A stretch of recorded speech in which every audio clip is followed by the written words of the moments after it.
Bom, então o que que eu estava falando aqui, né? Como a Marina estava trazendo, que tudo é questão de decodificar informações, né? Mas a gente está muito atento e concentrado nas informações relacionadas às nossas experiências, vivências, nas relações, no que a gente lê, no conteúdo que a gente absorve. Mas, como a gente já falou aqui também, em outros vídeos, a energia é informação, ela está carregada de informação.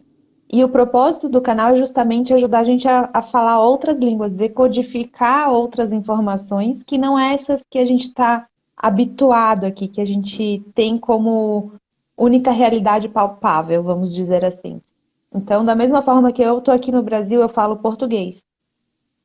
Para mim, essa é a minha realidade. Para mim, o mundo inteiro poderia falar português.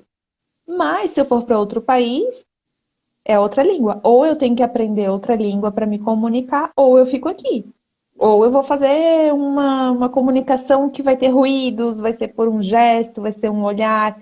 Então, existem várias maneiras de a gente decodificar essas informações. E aí, quando a gente fala, né,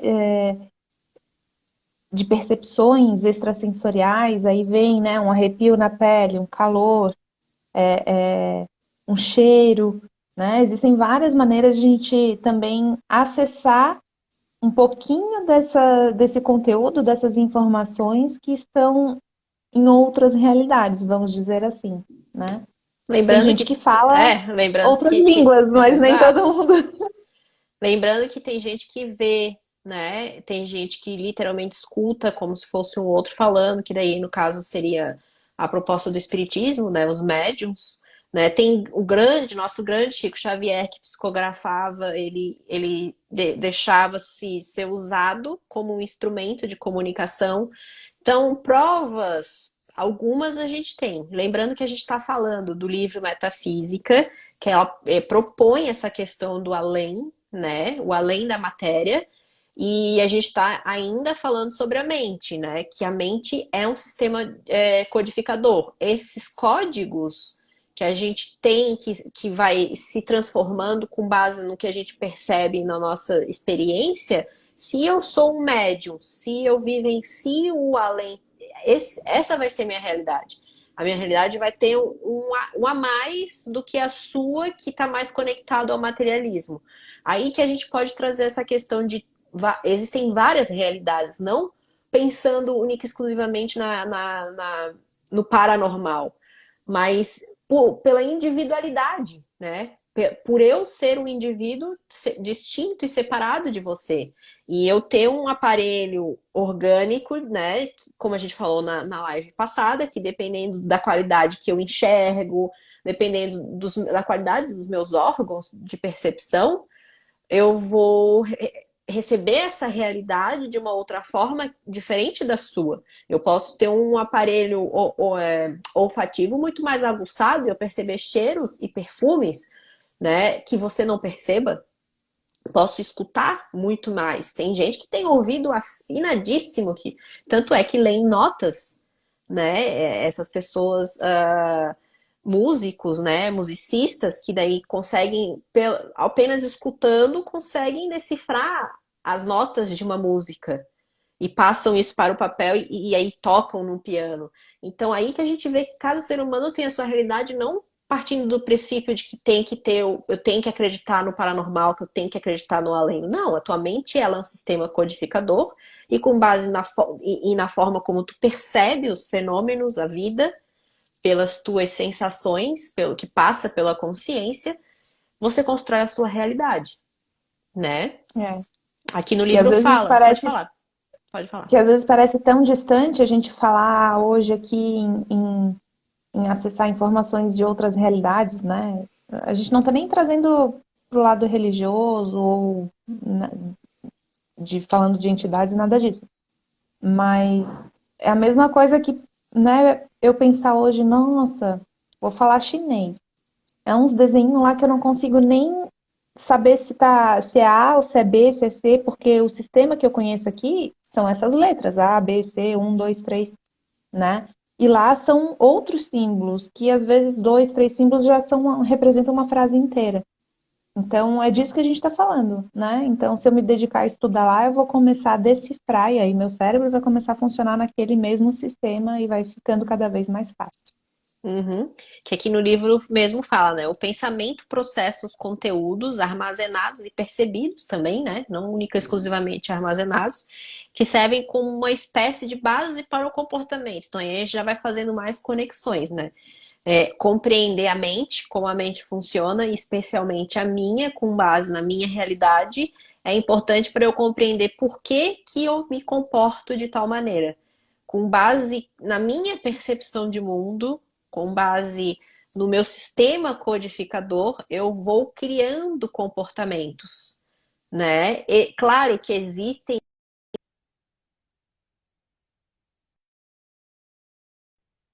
casos em que o comportamento é ensinado, né? Adestramento, no caso.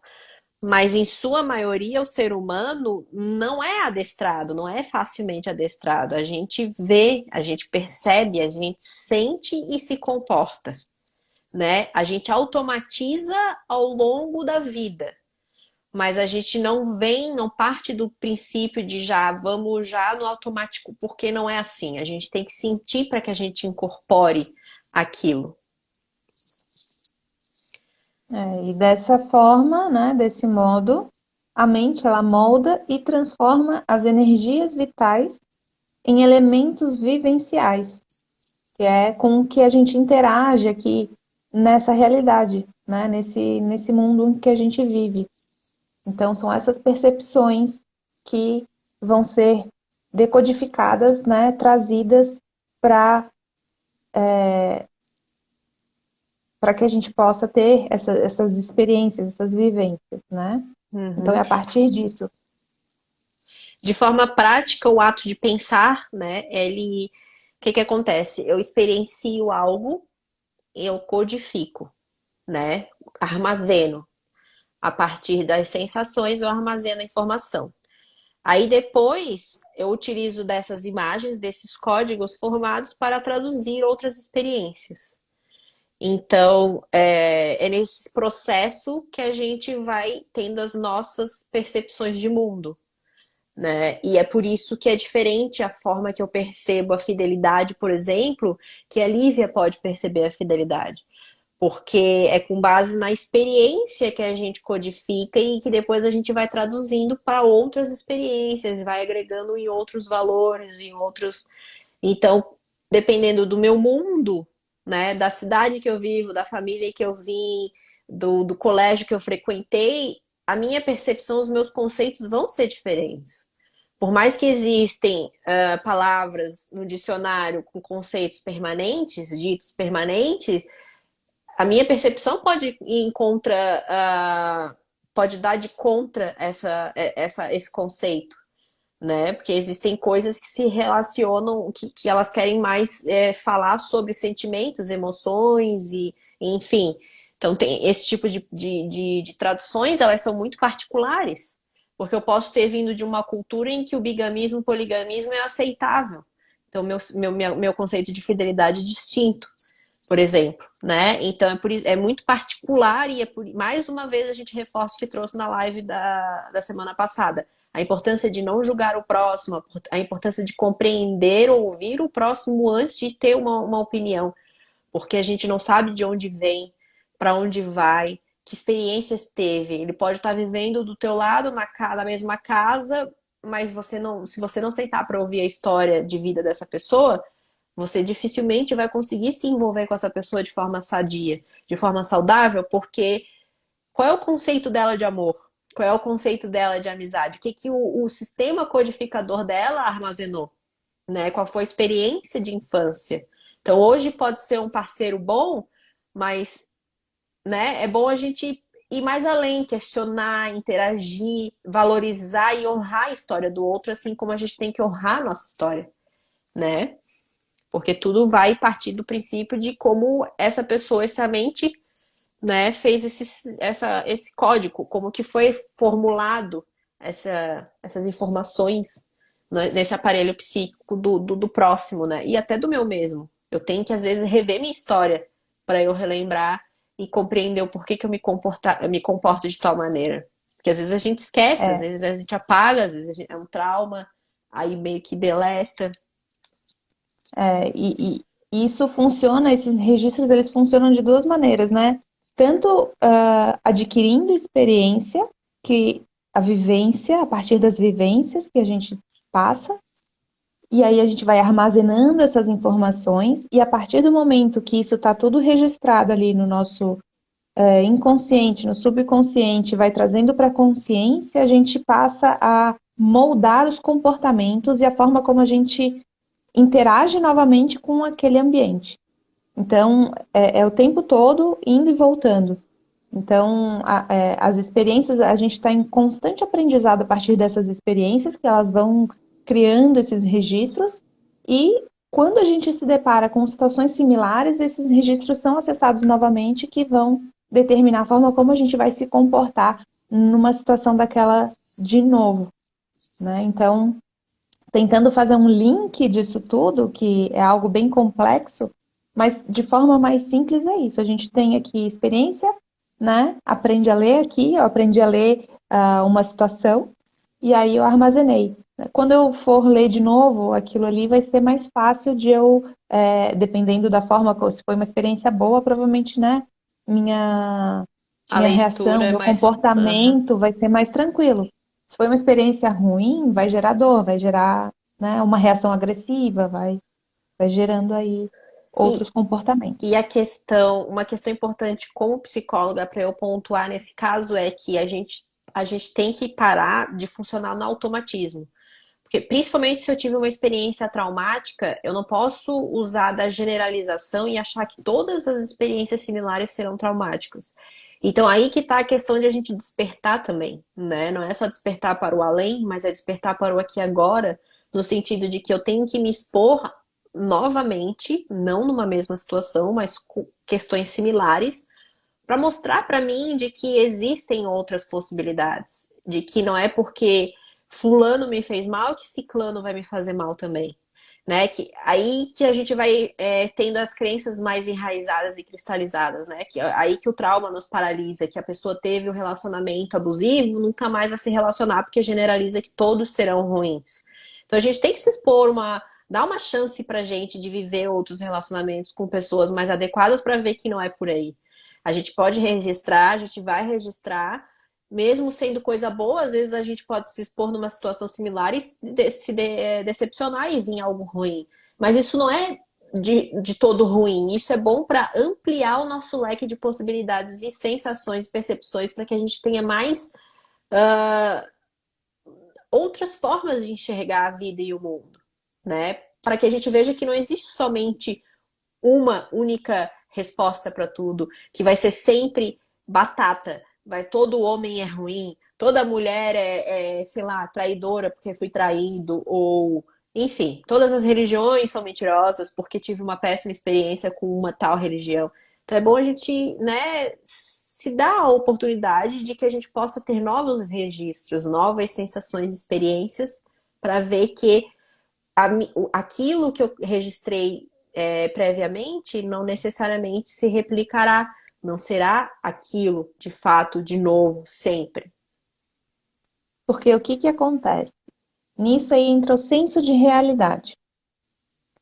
Então, se eu tive uma experiência ruim, o que que vai acontecer? Lá o meu subconsciente, ele vai registrar isso aí como um sinal de alerta. A partir do momento que ele registra isso como um sinal de alerta, ele está criando um mecanismo de defesa e proteção. Então, toda vez que eu me colocar numa situação que me ameace, que me coloque, que gere, que crie a possibilidade de eu passar novamente por uma mesma situação desagradável, ele vai gerar e acionar esse mecanismo de defesa. Então, por isso, às vezes é um afastamento, às vezes, né, é um medo. Como a gente assiste um filme, né, a gente sabe que é mentira, que é sangue de mentira, que a arma é de estalinho, sei lá, mas a gente fica com medo. A gente vai lá, assim, encolhe, né? Mesmo assistindo ali, sabendo que é um filme que é tudo de mentirinha, a gente sente medo. Porque a mente aciona o mecanismo de defesa e não cria essa distinção entre o que é verdade e o que não é. Tanto que, né, sei lá, quando eu era pequena, tipo, tinha bem aquela época do filme do boneco assassino, e aí tinha um monte de ursinho no meu quarto, eu ficava morrendo de medo que os outros ursinhos pudessem vir, sei lá.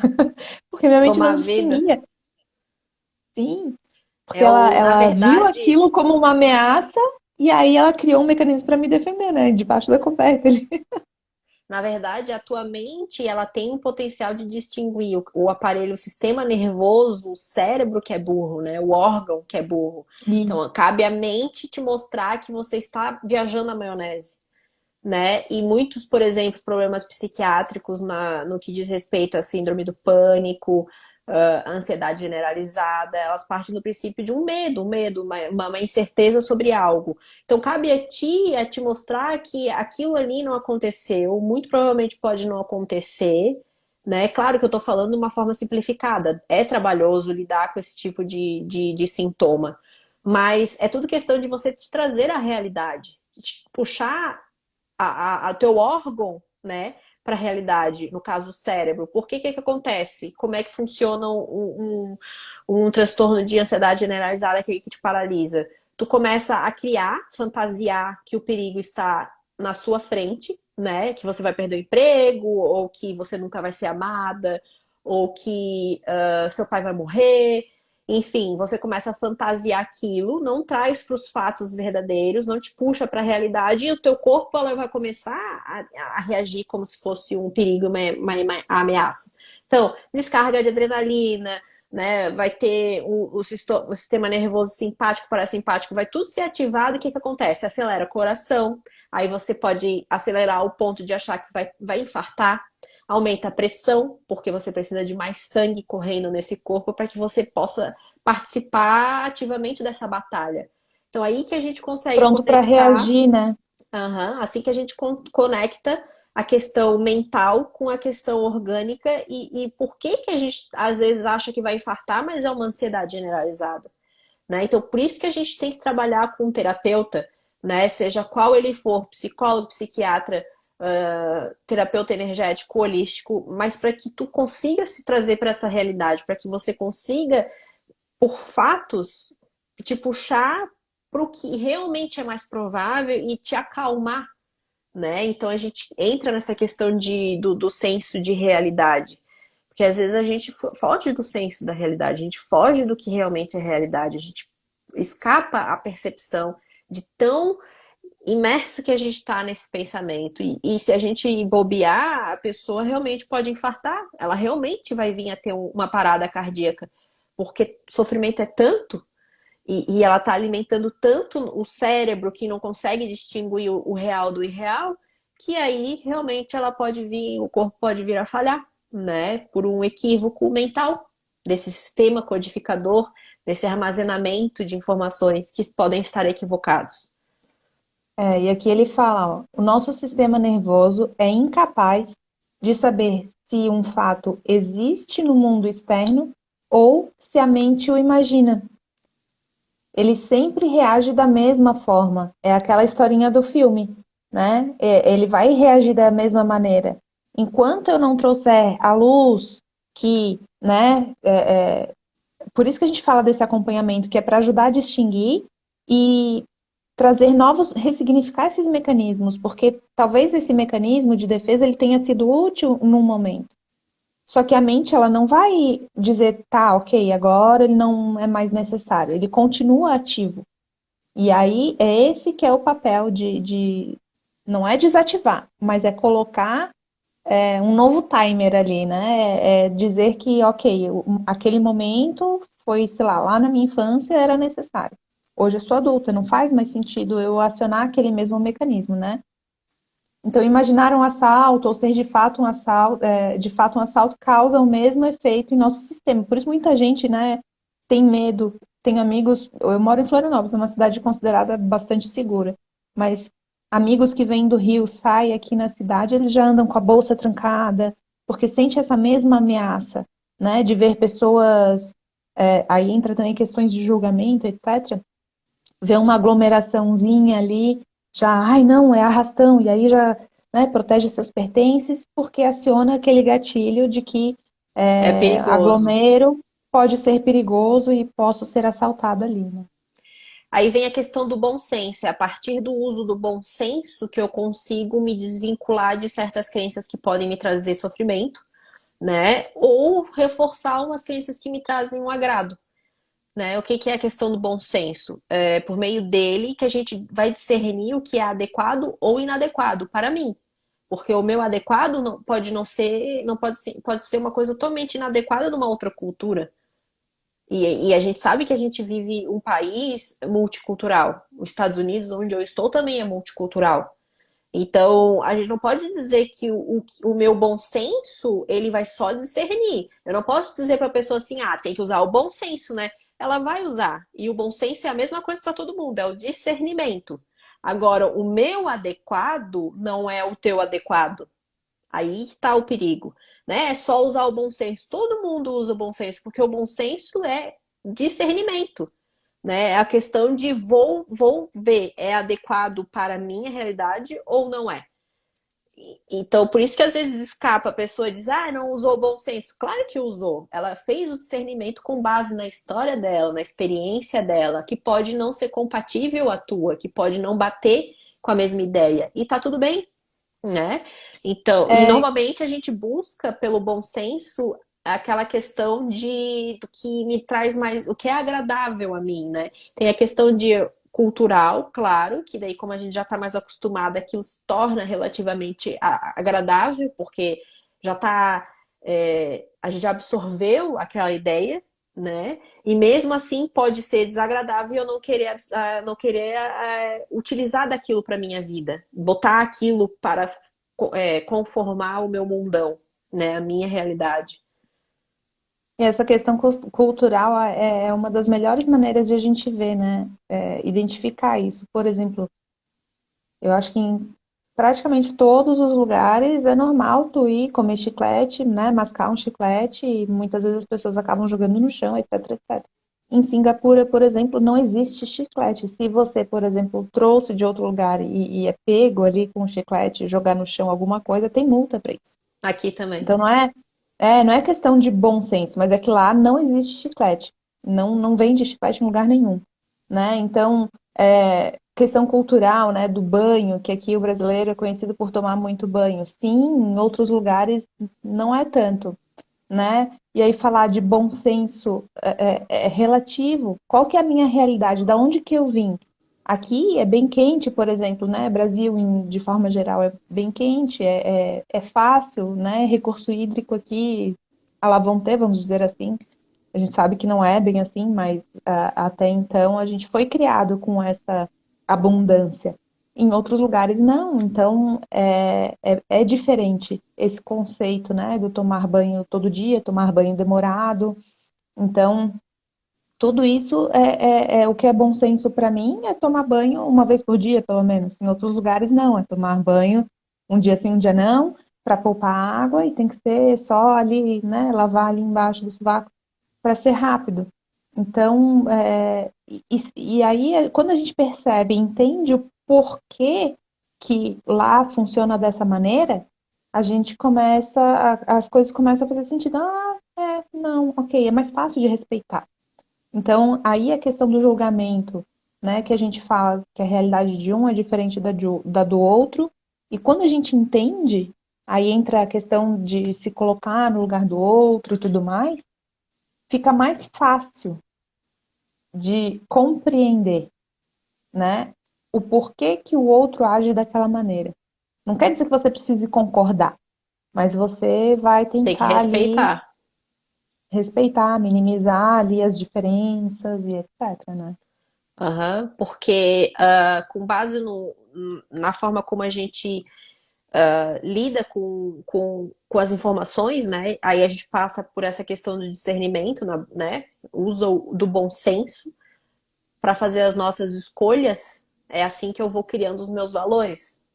Então, valores são individuais também, são muito particulares. E pessoas da mesma família podem criar valores diferentes. Pessoas morando na mesma casa podem ter valores diferenciados conforme a sua história, por causa dessa questão do bom senso. O bom senso é como se fosse uma ferramenta. E ele não vai te dar um produto igual para todos, né? O resultado não vai ser igual para todos. Uma tesoura, ela não corta de uma única forma. Da forma que eu uso, eu vou ter cortes diferentes. E é isso que acontece com o bom senso. O que a gente pode dizer quando a gente quer questionar alguém é o que seria mais adequado. Você não acha que isso é inadequado, tendo em vista, e aí você traz os argumentos. Mas jogar o bom senso vai ficar na briga eternamente, infinita, porque ninguém está querendo se ouvir com base na sua experiência particular, com base nos seus valores. Porque eu usei do bom senso e formei meus valores. A minha mãe, ela pode ter me passado um monte de valores, eu posso ter crescido com base nesses valores e com a minha experiência, que é uma geração diferente da dela, oportunidades diferentes da dela, eu fui reformulando e fui criando, com base no meu bom senso, com base no que é adequado para mim, novos valores, novas virtudes. Então, é basicamente isso. E isso vem da tua essência. É isso que é importante dizer. O bom senso, ele é da tua essência. Então, eu vou discernir o que é adequado do que é inadequado com base na minha essência. Naquilo que quem entende da mente, né? Eu posso até dizer com base no meu self, né? Que a gente tem a consciência, a inconsciência. Da consciência a gente tem o id, o ego e o superego. E o que faz parte do inconsciente e da consciência tem o self, que é o todo, que é o integral ali junto, né? Digamos assim.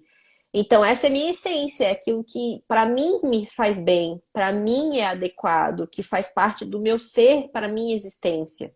E não é porque a gente é família, por exemplo, que a gente vai ter que aderir aos mesmos valores infinitamente, eternamente. Pode não ser adequado para fulano ou para ciclano aquilo que foi imposto, dito como certo. Eu vou ver com base nessa questão do bom senso. Eu vou utilizar-se do bom senso para ver o que é adequado à minha realidade, à minha vida no momento, à minha situação, né? E aí vem a questão do poder de escolha. Tudo isso a gente vê. A gente tem um sistema de codificação, né, que vai te trazer, vai abstrair as informações por códigos, vai armazenando, vai fazendo os registros. Com bom senso, a gente vai separando o que é legal do que não é legal, né? E aí a gente vai criando valores, crenças, enfim, é tudo nos registros ali. E Vai isso nos tudo, moldando, isso, vai lapidando, né? Imagina que é aham, uma pedra bruta e aí exato. cada experiência, cada processamento desse vai moldando e vai criando quem você é. E, Isso nunca termina. aham, e isso tudo é com base no quê? No nosso poder de escolha. Tudo isso vem com base nessa possibilidade que temos de escolher. A gente escolhe. A gente escolhe onde está, como vai estar. A gente escolhe. Isso é real. O que eu fiz ontem tem uma consequência que é o que eu estou vivenciando hoje, por exemplo. A minha escolha agora, né, de estar aqui, eu estou negando estar com meu filho, por exemplo. Tudo tem uma consequência. E eu posso fazer novas escolhas. Eu posso, não quero mais fazer live porque eu preciso estar com meu filho. E isso tudo é questão de escolher e a gente tem esse poder e isso é um presente, isso é um benefício e é bom a gente pôr isso na cabeça. Você pode escolher sempre. Por mais que você ache que não tem opção, sempre tem. A não ser que Até você não ter esteja... opção é uma É uma opção. opção. Aham, claro que é. É um não que E, você dá. é, e são essas escolhas que determinam as experiências que a gente vai ter. Então, por isso elas são tão importantes. E elas que vão moldando quem a gente é, por isso que a gente diz, né? E a autorresponsabilidade. Por isso que você é responsável por estar onde está. Porque você fez escolhas, sejam elas boas ou ruins, né? Então, essa é a importância das escolhas, e a gente já falou sobre isso por aqui também. Tem um vídeo sobre autorresponsabilidade, mas ele é só uma partezinha desse contexto todo. Por isso que é legal também entender como que tudo funciona e como uma coisa leva a outra, né? E é uma via de mão dupla, tanto para frente quanto para trás, uma coisa leva a outra. Aí os aprendizados que eu já tive vão fazer com que eu tenha outro perfil de escolha. Não é sempre a mesma. Isso muda. E se tiver sempre igual ali é porque você ainda não aprendeu, está numa zona de conforto. Não que isso seja errado, mas é bem provável que as escolhas não mudem por isso, porque você não se desafia, porque você Ou está você está confortável do jeito alienado, que né? está. Ou você está Está no piloto alienado, tem automático, medo. alienado. Uhum. É até legal aqui, ó, essa frase do livro. Escolher é um direito, né? Faz parte do ser, da nossa existência. Arcar com a responsabilidade já é uma necessidade. A gente precisa começar a assumir a responsabilidade pelas consequências que acontecem com base nas nossas escolhas, no nosso comportamento, com base em tudo que faz parte do meu ser. Por mais que envolva terceiros e envolva o outro, eu ainda assim escolhi. Escolhi estar contigo, escolhi não estar contigo, escolhi te dar ouvidos, escolhi dar valor e potencial para aquilo que tu falaste e sofrer com base nisso, né? Isso tudo é escolha. A Lívia disse que eu tô feia hoje. Eu vou escolher levar isso a sério. Não é ela que é uma pessoa ruim, ela tá me fazendo sofrer. Tudo bem que ela pode ter intenção maligna por trás desse comentário, mas quem escolhe levar isso a sério e levar isso adiante sou eu. Eu escolho acreditar nisso, tomar isso como uma verdade ou vou desafiar essa informação? Então aí que tá. É uma necessidade a gente aprender a lidar com essa questão das consequências. A gente tem que assumir essa responsabilidade. Porque aqui no livro fala, qualquer situação há uma alternativa, tem sempre uma alternativa. Não existe uma única resposta, né? Se você estiver se sentindo sem opção, é porque está alienado, como a gente falou. Então, o esquema é reflita por um instante e pergunte a si mesmo: o que posso fazer agora para me sentir bem? A ideia é busque aquilo que te faça bem, aquilo que é adequado para si. Se você se guiar com base no outro, pode ser que te dê algum benefício, porque tu vai se sentir um bonzinho que tá, né? Eu tô fazendo porque eles me pediram, mas isso, né, pra tua essência, pro teu self, pra ti, é isso que tu queres? É isso que tu sente profundamente que vai te fazer bem? Então, às vezes a gente vai ter que abrir mão de ter a tarjinha ali, né? Aquela etiquetinha de que é a pessoa que faz tudo pra mim. Eu amo ela porque ela tá sempre disponível. Tu queres ser essa pessoa ou tu quer te sentir feliz e bem? Porque às vezes a gente vai ter que negar favores, a gente vai ter que negar demanda dos outros em prol de praticar o amor próprio, o autocuidado, em se sentir bem. E aquela velha máxima, quanto mais eu me sinto bem e mais feliz eu estou, até melhor posso servir o próximo. Isso é fato. Tu já acordou de mau humor, tu consegue ser legal com os outros? É bem difícil, é muito forçado. Então faça esse Vai favor para dando si. patada, né? Faça esse favor para si. Faça aquilo, escolha aquilo que vai te fazer bem hoje. E, consequentemente, se tu é uma pessoa que gosta de servir ao próximo, tu vai até servir com mais qualidade. E é isso aí. Aqui fala, né, que toda escolha desencadeia uma consequência. E é justamente isso. O que que eu escolho, né? Escolho eu levantar com o pé direito ou com o pé esquerdo. Sempre tem uma opção. O que você está vivendo hoje é fruto da escolha feita no passado. Então, é tudo isso que a gente está falando até agora, né? As escolhas que eu fiz lá me levaram a ter os aprendizados, a fazer os registros lá, né? Para me moldar da forma como eu sou hoje, que é o que me leva a ter as crenças que eu tenho, a me sabotar da forma como eu me saboto, a ter o comportamento que eu tenho. Então, tudo isso é fruto das escolhas que a gente faz, né? Então, se eu sofri lá, se eu apanhei no colégio, né? Eu tenho uma escolha, ou eu vou ser a vítima, vou ser o coitadinho, chamar a professora, escolho não bater no amiguinho, não revidar, ou eu vou me defender, né? Posso aprender a me defender. E isso existem várias maneiras, pode ser fugindo, pode ser batendo de volta, pode ser se escondendo atrás de um amiguinho, mas tem uma escolha, né? Eu vou enfrentar isso ou eu vou me privar, vou fugir. É uma escolha, não tem certo e errado, mas isso vai determinar quem você é.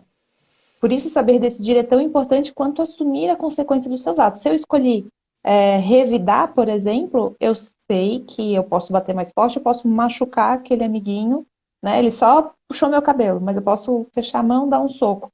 Tem uma consequência. né? Se eu tô lá no colégio, vai vir a diretora, por que você fez isso? E nananã, mas não é certo. Mesmo que você estivesse só se defendendo. Então, Uhum. tudo tem uma consequência, né? Então, mais ou menos para concluir a live de hoje, a ideia é vou falar um tapa na cara com a sociedade um pouco. Então, a minha ansiedade, Marina, é uma escolha. O meu estresse, Marina, é uma escolha. A minha depressão é uma escolha. Sim, se você descarta a partir de exames neurológicos, lá não apresenta nada, fosse em tudo que é médico e não tem um achado, lamento dizer, mas é uma escolha. Ainda assim, quando tem um achado fisiológico, neurológico, ainda assim a gente não sabe até que ponto houve uma alteração de DNA, porque você é uma pessoa tão pessimista, que desequilibrou toda a questão fisiológica, e aí você, até assim você fez essa escolha. Então tem que ter muito cuidado com o que a gente pensa, a gente tem que tratar a nossa cabeça, a nossa mente como a igreja. Tem que ser a nossa igreja, o nosso Templo. templo sagrado. A gente tem que alimentar mais pensamentos positivos, tem que ser mais otimista, não por uma questão clichê, mas uma questão de saúde física e mental. Porque existe E energética também, né? Porque é a parte energética que vai se moldando. E exato. tem aqueles desenhos bem legais. Tem vários exemplos, e isso é fato. Tem aquele exemplo do arroz, que as crianças colocaram, né? Depositaram ali energias de amor Uhum. enfim, E palavras os boas, cristais de e água, né? no outro pote palavras ruins, né? O arroz das palavras ruins, ele apodrece e o outro permanece intacto. Os cristais de água, né? Da mesma forma, quando elas são submetidas a Bons pensamentos. uma vibração mais positiva, elas se moldam, ficam bonitas. Por isso que a arte é parte disso também, né? Beleza em si da arte, de produzir, assim, ela também remete a isso, porque é o que representa a harmonia. Então, E por isso que, por exemplo, para mim, pessoa bonita é uma pessoa feliz, uma pessoa otimista, uma pessoa que ela tá de bem com a vida. Ela se torna, ela é linda, fica bonita. Então a gente consegue ver beleza em tudo se a gente tiver com essa vibração mais com um olhar apurado para isso, sintonizado. né? Uhum. E aí, o que, que eu ia falar? Ah, a própria epigenética, se alguém quiser pesquisar, dá um Google, a própria epigenética fala de alterações no DNA por base da qualidade dos pensamentos, com base nessa questão, né, energética. Que aí tu tem tanto pensamento ruim, então é uma pessoa tão carrasco que a tua energia fica tão baixa, uma vibração tão ruim, que inclusive existe alterações no DNA, e isso é comprovado cientificamente. Então, pessoal, estar doente é uma escolha. Adoecer, ela é uma escolha. É claro que existem casos muito, muito particulares e específicos, mas em sua maioria, para a sociedade moderna, é uma escolha, minha gente. É uma escolha. Infelizmente, é o tapa na cara de hoje que eu preciso dar, e é por isso que eu recorro a esses estudos, a essas alternativas, porque como psicóloga, como lá mãe médica, debatendo as questões mais materialistas, mais palpáveis, a medicina tá batendo cabeça para resolver questões da modernidade, estresse, ansiedade, depressão. Como pode ter tanta gente se suicidando? Porque está escapando estudar a metafísica, o que vai além do que já está sabido, digamos assim, né? E eu mesma estive em depressão, tomei remédio, não funcionou, porque meu problema não era hormonal, não estava em conexões, né, neurológicas, estava mental, né? Estava na minha vibração energética baixa, estava numa sintonia errada, estava numa vibe errada, né? Como dizem o pessoal, estava numa vibe errada total, estava acreditando umas verdades que não me pertenciam, não estava compatível à minha existência. Eu não fiz nem uso do bom senso para discernir o que era adequado e inadequado. Em terapia, eu consegui fazer o discernimento. Então, eu escolhi É não que ter mais depressão. E hoje em dia, o que, que é, acontece? Eu sou uma pessoa mais satisfeita, vivo uma vida mais leve. quando Pode você não falar. está em sintonia com a sua própria essência, isso acontece, né? Porque as coisas estão desconexas. né? E aí aqui, para a gente fechar aqui, uma última parte, né? Que a partir do momento que você revire e alterar essa postura, a sua postura em relação a você e aos outros, né? De ser bom para os outros e pensar em portar-se mais consigo, com as suas próprias coisas, vai ter a sua atenção dirigida ao que é seu. Porque você começa a dirigir a sua atenção, começa a estar em sintonia com a sua essência, com você mesmo, né? Mas não é aí que a gente fala, pensar em si não é ser Eu ia egoísta, falar é isso, cara, considerar o outro. estamos em sintonia. Gente, não estamos falando para ser egoísta, é óbvio, porque tem que ter uma empatia, tem que ter o respeito ao próximo. Mas eu acho que o mundo ele tá tão fora, a gente tá tão fora, a gente tá tão para o outro, para a mídia, para o que dizem que tem que a gente vamos ser um pouquinho assim, ó, 10% egoísta, para que a gente Mas sempre consiga entrar em contato. entendendo esse olhar do autocuidado, né? O Exato, olhar egoísta, ele acha que os outros devem a ele. exato. Quando você olha para si, se colocando em primeiro lugar, É o amor você entende próprio. que é o amor próprio, você entende que está fazendo o melhor para você, para poder contribuir para o meio em que vive e para poder ajudar quem O está próximo. com Uhum. você. Então, essa aí é a diferença. E tem mulheres, vamos entrar no campo feminino, que elas precisam realmente ser um pouquinho egoísta, porque elas passaram a vida inteira sempre se doando, doando, doando, doando, que realmente elas precisam que os outros deem um pouco para ela. Então aí que está a questão de eu ter falado, sim, você tem que ser um pouquinho egoísta, dependendo da tua história. É bom você querer ser cuidada também. É bom você querer que o outro lhe dê algo que, mas não negativando, não, tipo, subtraindo do próximo, né? Não com É, subtração, mas que possa somar, você ficar mais feliz, você, né, ficar mais satisfeita cultivando o amor próprio, e aí sim você pode voltar a doar para o próximo como você fez a sua vida inteira. Então é questão ali, ó, a bicicleta, o equilíbrio, mas é e aí, importante. só um detalhe nisso, né? O que que acontece? Às vezes a pessoa não está acostumada a receber. E também tem que tomar cuidado para não gerar cobrança e expectativas. Uma forma de você permitir receber algo é: vou me dar uma massagem, vou cuidar do meu cabelo. Você, existe uma troca, você está pagando alguém para cuidar de você, para que você seja cuidado. Então não é sair por aí cobrando do companheiro, da companheira, do irmão, da amiga, porque a cobrança não faz parte Sim. disso. A Uhum. expectativa também não. Então, assim, Seja permitir receber surpreendida. um toque, Ou seja perceber receber surpreendida. um, Uhum. se permitir receber um toque. Uhum. Às vezes, essa pessoa que tem essa dificuldade de receber, que só dá, ela tem dificuldade de receber um toque. Ela não vai fazer uma massagem porque ela não se acha merecedora disso. Então, ela não se permite nem receber um abraço, né? Tem aquelas pessoas que dão um abraço e fazem dão só um tapinha. Ou como alguns que eu conheço já perguntam, quem tu queres? Quem tu queres? Não vou nem falar quem é. Quem tu queres em troca? É, a gente só chega do lado, né? O que Quem foi? tu tá querendo? Quem tá querendo? Mas isso aí é autoconhecimento, minha gente. O autoconhecimento é libertador e é a chave do sucesso. É você se entender, saber aquilo que te agrada, aquilo que te faz bem. E aí, com base nisso, você pratica mais autocuidado, você consegue respeitar a si mesmo. Consequentemente, você respeita mais o próximo. Quando eu parei de me julgar, quando eu parei o diálogo interno, aquele da autocrítica, eu parei de ser a carrasca que ficava falando mal dos outros. Porque teve um período da minha vida em que eu tava com a autoestima no chinelo e eu ficava rindo das pessoas, né? Julgava gordo, magro, crespo, liso, mas era reflexo pura, inteiramente, exclusivamente do que eu tinha dentro de mim. Eu tava assim, destruída. Então, quando eu baixei a minha autocrítica, quando eu me respeitei e me amei mais, o que, que eu tenho em troca? Muito mais amor e carinho para dar para o outro.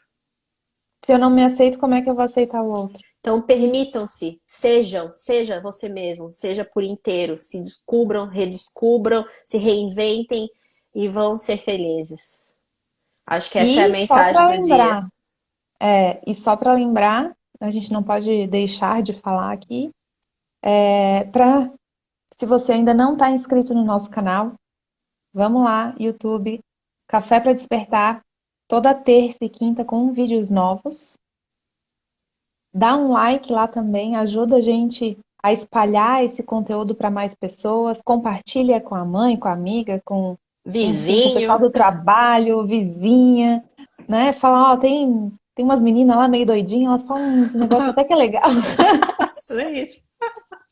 Ajuda a gente aí pra gente espalhar isso para mais pessoas. É por isso que a gente está fazendo isso aqui. Toda quarta-feira, 6:30 da tarde, a gente grava aqui e joga para lá. Então não esqueçam, vão lá, confira o nosso canal, dá uma forcinha pra gente e até o próximo.